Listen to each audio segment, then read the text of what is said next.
Ruego a Dios que hayan seguido siendo bendecidos, aconteciendo en su ser siendo y en el de todos sus seres amados. Reciban un amoroso saludo fraternal de su servidor, amigo y hermano de la Fundación Amaya, de todos ustedes, seres amados, y todos los seres que en gracia de Dios puedan ser congregados a partir de esta meditación que nos permita hoy 28 de noviembre del año 2022 y unidos en la misma oración que hacemos en la comunión conforme resalta hoy la lectura del Evangelio San Mateo en gracia del centurión romano que pide la sanación por una oración de intercesión de su criado. Señor, no soy digno de que tú entres en mi casa, pero una palabra tuya bastará para sanarme. Sea esa palabra de Dios que en gracia del Espíritu Santo pueda entrar en nuestro corazón, la casita común que humildemente ofrecemos a nuestro Señor Jesús en este Adviento, que como en el profeta Isaías también se hace esa promesa de felicidad en la venida del Salvador en María Santísima, Madre de Dios, Madre de la Iglesia y Madre nuestra, y el Papito José, guardián, patrono y maestro de maestros en esa paternidad del niño Jesús como encargado por Dios. Sea entonces la meditación en la palabra unidos al Salmo 122. Vamos alegres a la casa del Señor,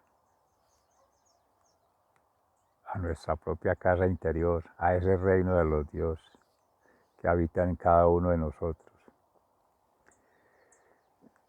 En el libro de Isaías, en el capítulo 4, de los versículos 2 y 6, sobre la promesa de felicidad para el futuro. En aquel día, el retoño que el Señor hará brotar será el adorno y la gloria de los que queden con vida en Israel. Las cosechas que produzca la tierra serán su orgullo y su honor. A los que queden con vida en Sión, a los que sobrevivan en Jerusalén y reciban el privilegio de vivir allí, se les llamará consagrados al Señor. Cuando el Señor dicte su sentencia y ejecute su castigo, limpiará a Jerusalén de la sangre de sus crímenes y lavará las manchas de los habitantes de Sión. Sobre toda la extensión del monte Sión y sobre el pueblo reunido allí, el Señor creará una nube oscura en el día y en la noche resplandor y llamas de fuego. Por encima de todos estará la gloria del Señor, para protegerlos y defenderlos. Les servirá de sombra contra el calor del día y de protección contra la lluvia y la tempestad. Palabra de Dios. Te alabamos, Señor. Y el Salmo 122, vamos alegres a la casa del Señor, en alabanza a Jerusalén, en las subidas de David. Qué alegría cuando me dicen, vamos al templo del Señor, Jerusalén, ya estamos dentro de tus puertas. Jerusalén, ciudad construida para que en ella se reúna la comunidad. Vamos alegres a la casa del Señor. A ella vienen las tribus del Señor para alabar su nombre, como se le ordenó a Israel. En ella están los tribunales de justicia, los tribunales de la casa real de David. Vamos alegres a la casa del Señor. Digan ustedes de corazón, que haya paz en ti, Jerusalén, que vivan tranquilos los que te aman, que haya paz en tus murallas, que haya seguridad en tus palacios. Vamos alegres a la casa del Señor.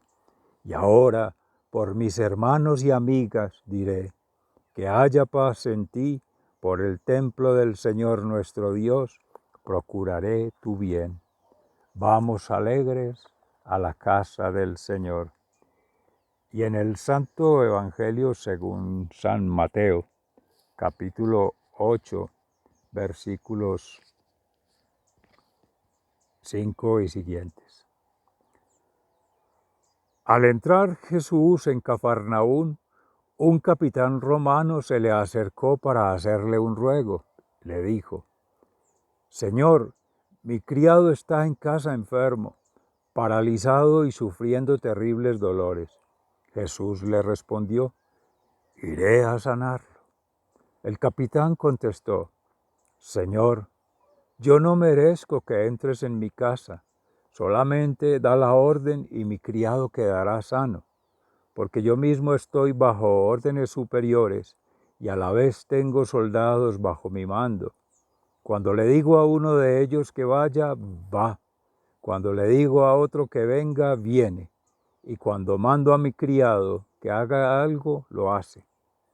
Jesús se quedó admirado al oír esto y dijo a los que le seguían: les aseguro que no he encontrado a nadie en Israel con tanta fe como este hombre.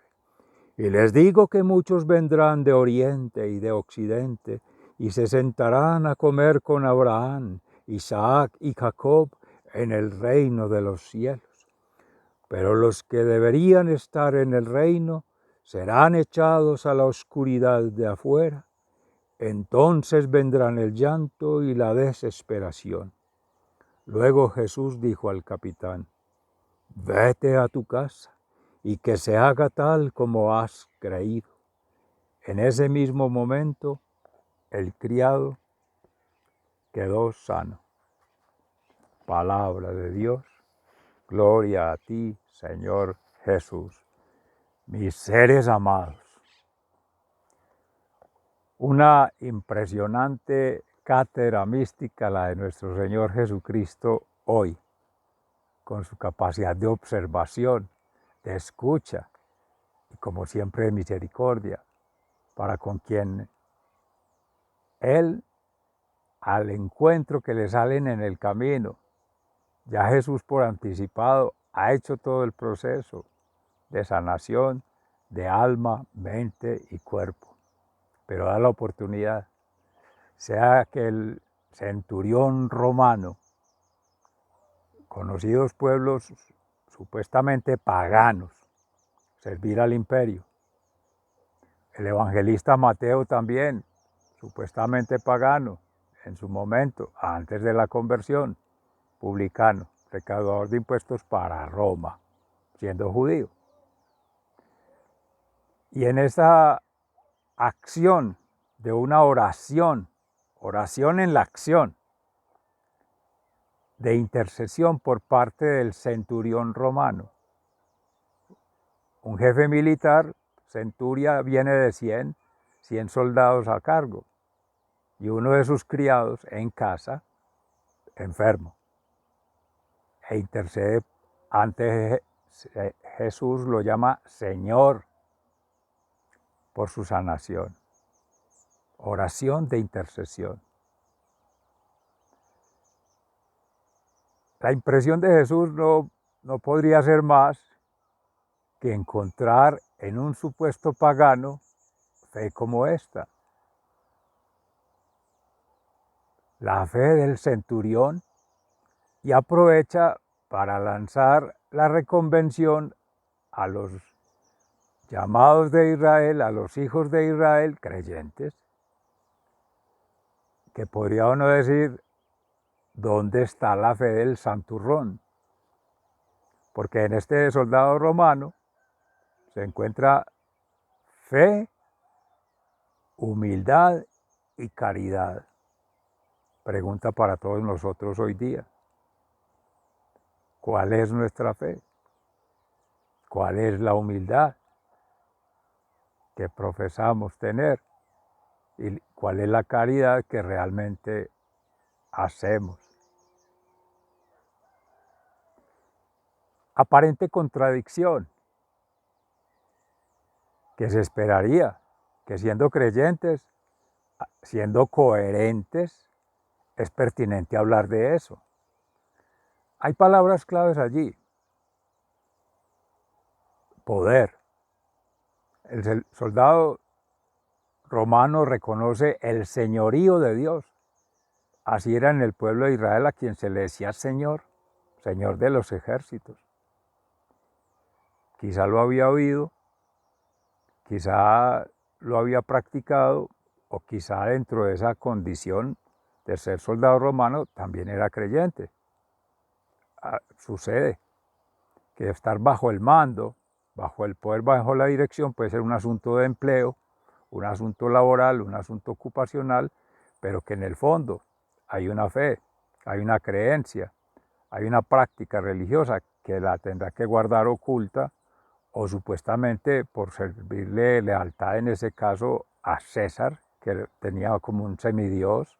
Imagínense Cafarnaún, no podrían escucharlo, entonces tendrían que guardar cierta discreción, no hipocresía, porque se ve que en público y delante de todos reconoce al Señor el poder de esa nación. Y ante Jesús en su misericordia infinita, en su compasión y en su amor, yo voy a ir a su casa, yo voy a ir a verle. O sea, yo voy a buscar a quien realmente necesita, al frágil, al débil. Le pusieron un bocado al maestro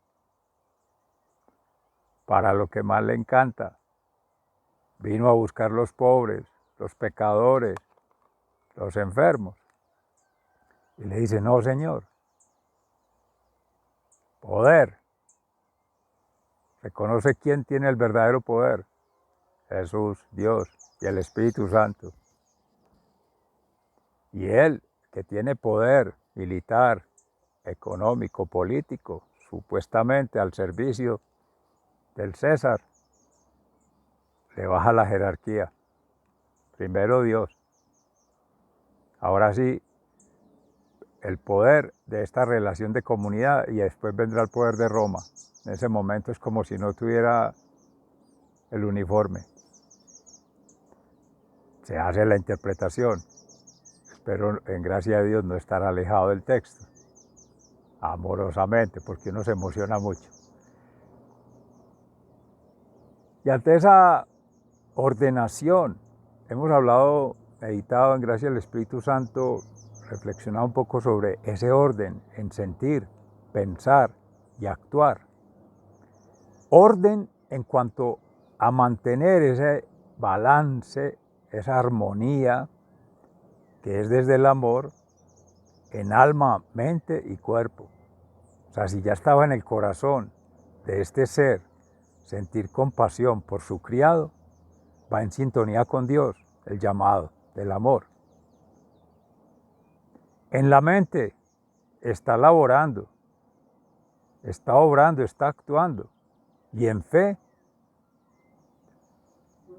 piensa en su criado. Si él no está bien, que está a mi cargo también, me sirve a mí, como yo le sirvo al César, y le podrá servir a Dios. Bendito Dios que haya llegado una conversión allí para este ser, o se haya profundizado, o la haya manifestado a otros, ser misionero. Entonces viene mente conectada, la fe y la razón, viene la acción. Actuar, de hecho lo está haciendo, ahí está la coherencia entre sentir, pensar y actuar. Y el verdadero poder está en el interior de Jesús. Llegar al interior, que es el corazón humano.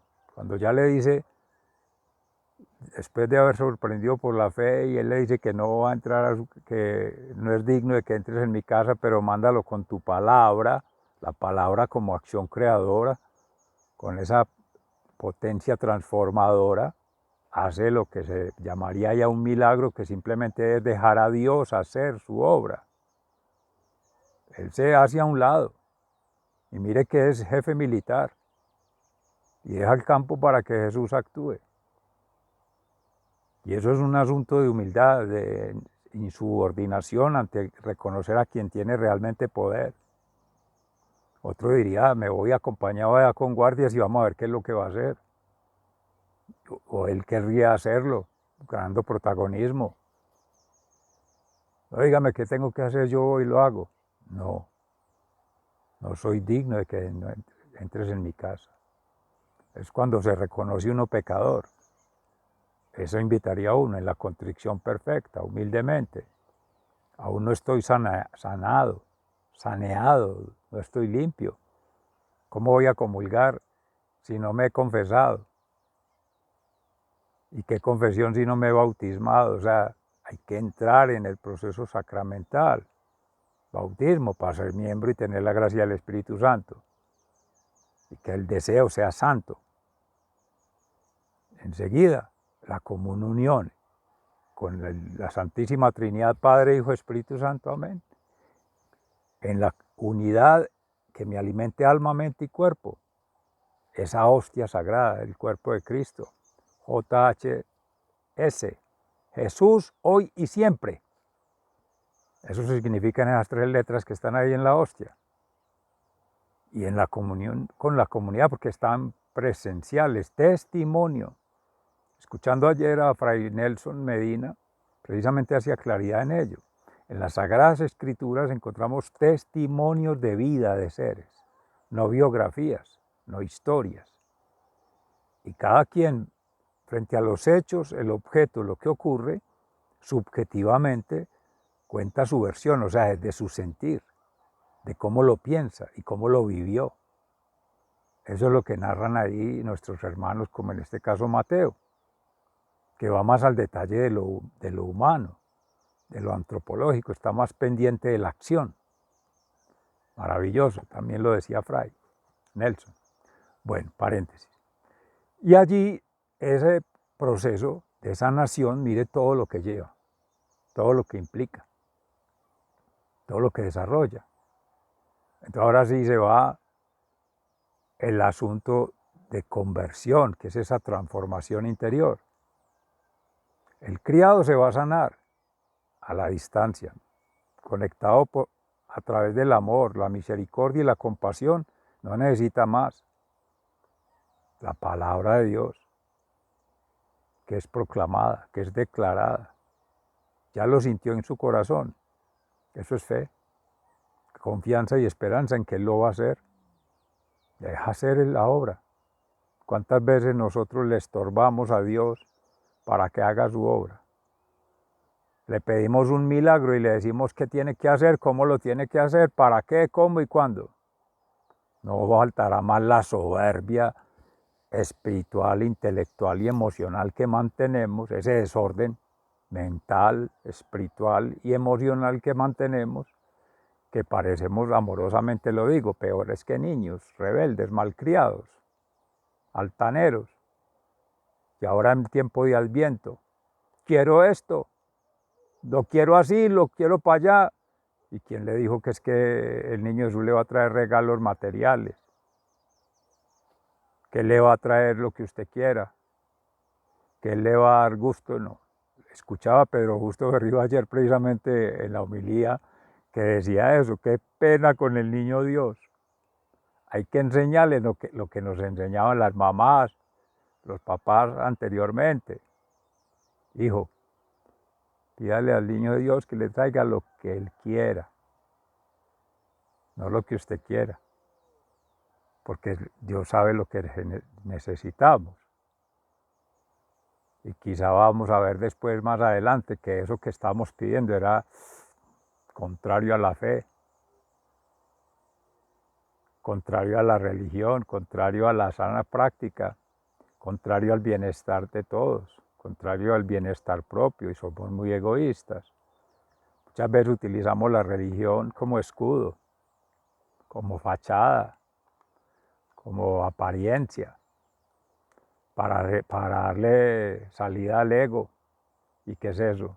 Idolatría. ¿Y quién es ese? El pagano.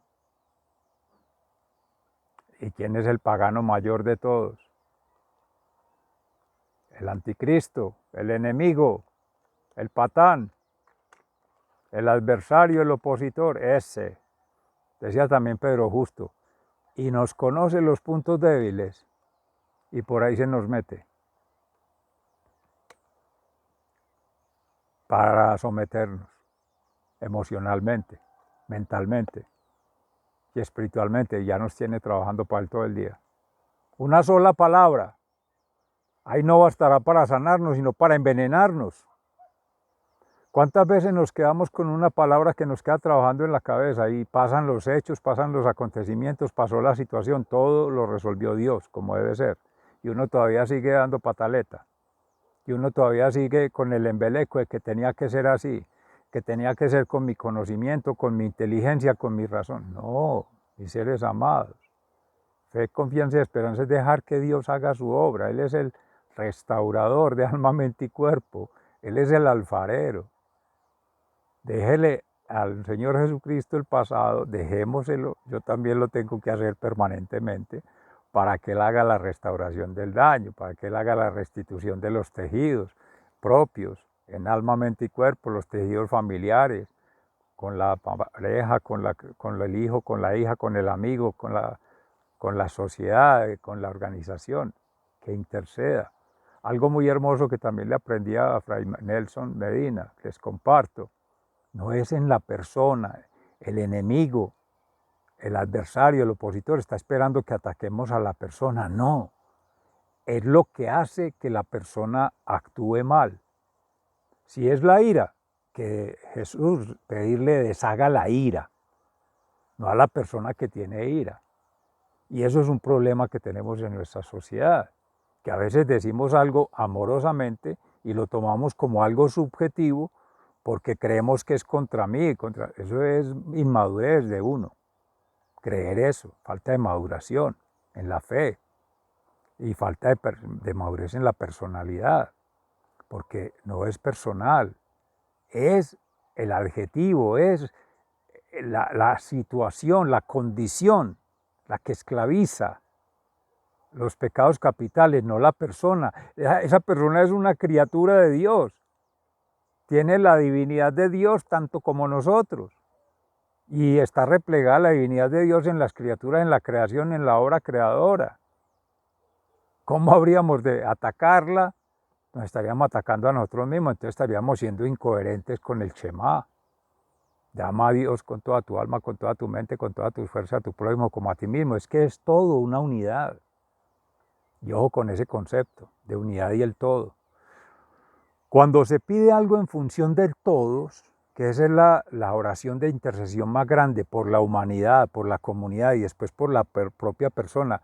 Es más, no tendrías que pedir por tu propia persona. Pidiendo por la familia biológica, la familia esta cristiana, la familia que nos convoca en los escenarios, ahí estás tú.